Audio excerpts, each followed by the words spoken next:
কি বলতেছে, তুই এতদিন আমাকে জানাস নাই। বলতেছে, দাদা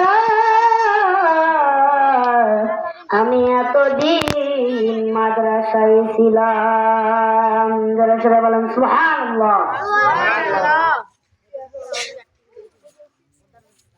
হযরত মুহাম্মদ আব্দুল্লাহ সে তার মার গর্ভে থেকে জন্ম নিল। নেওয়ার পরে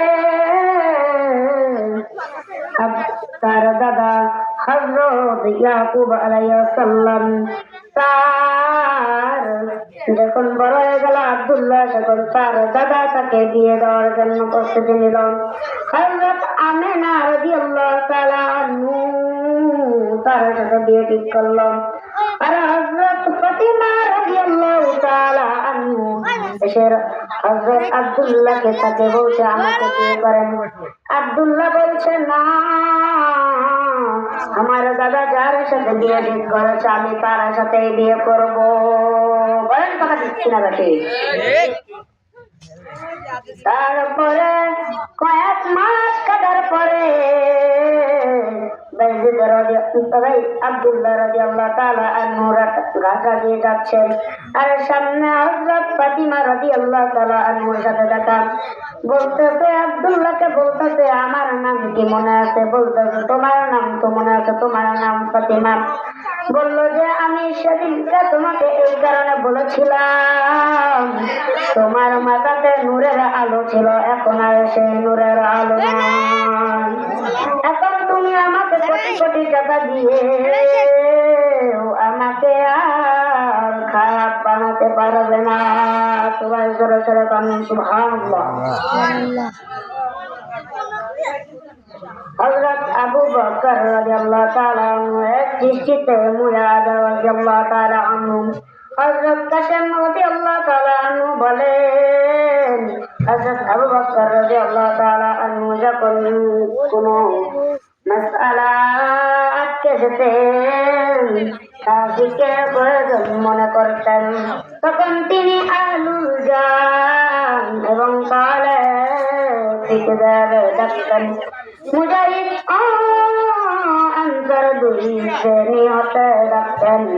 হযরত ওমর রাদিয়াল্লাহু তাআলা আনহু, হযরত উসমান আলাইহিস সালাম, হযরত আলী রাদিয়াল্লাহু তাআলা আনহু, হযরত আব্দুর রহমান ইবনে আউফ রাদিয়াল্লাহু তাআলা আনহু, হযরত মুআদ ইবনে জাবাল রাদিয়াল্লাহু তাআলা আনহু, উবাই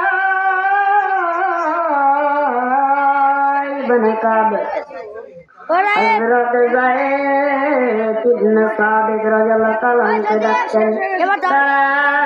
সবাই যখন আবু বকর রাদিয়াল্লাহু তাআলা আনহু এর খেলাফতের ফতোয়া দিতেন, মানুষেরা তখন ঠিক মাসালা জিজ্ঞাসা করতেন। হযরত আবু বকর রাদিয়াল্লাহু তাআলা আনহু এর পরে হযরত ওমর রাদিয়াল্লাহু তাআলা আনহু খলিফা হলেন। তিনি তাদের সঙ্গে পরামর্শ করতেন। তারা খেলাফতের হযরত ওসমান, হযরত ওয়াইদ, হযরত যায়েদ রাদিয়াল্লাহু তাআলা আনহু ফতোয়ার কাজ করতেন। ইহুদিকে শুনতে সাথ দেখা হযরত সুআদ ইবনে জাবলা রাদিয়াল্লাহু তাআলা আনহু বলেন, হযরত ওমর ফারুক রাদিয়াল্লাহু তাআলা আনহু বলেন, ইহুদি লোক তার সামনে এসে দাঁড়ালো। পিঠানোর কারণে তার মাথায় আঘাত সূর্য ছিল। সে ওমর রাদিয়াল্লাহু তাআলা আনহুকে বলল, হে আমিরুল মুমিনিন, আপনি আমার যে অবশ্যই। ওমর রাদিয়াল্লাহু তাআলা আনহু এর খুব রাগ উঠল। সঙ্গে সঙ্গে হযরত সুহাইব রাদিয়াল্লাহু তাআলা আনহুকে পাঠালেন। বলেছে গাঁয়ের লোকে তার সঙ্গে এমন করেছে তাকে আমার কাছে নিয়ে আসবে।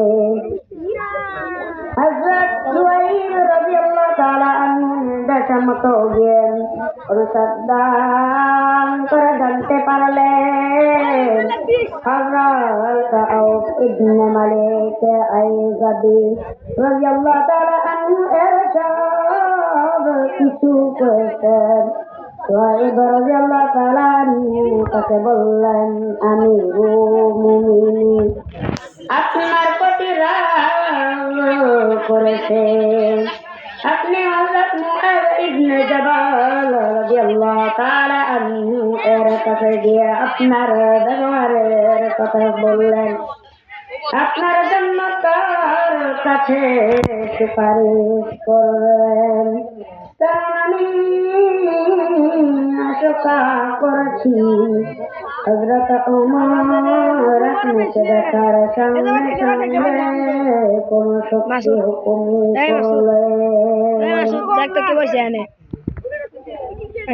করলেন। এরপর হযরত ওমর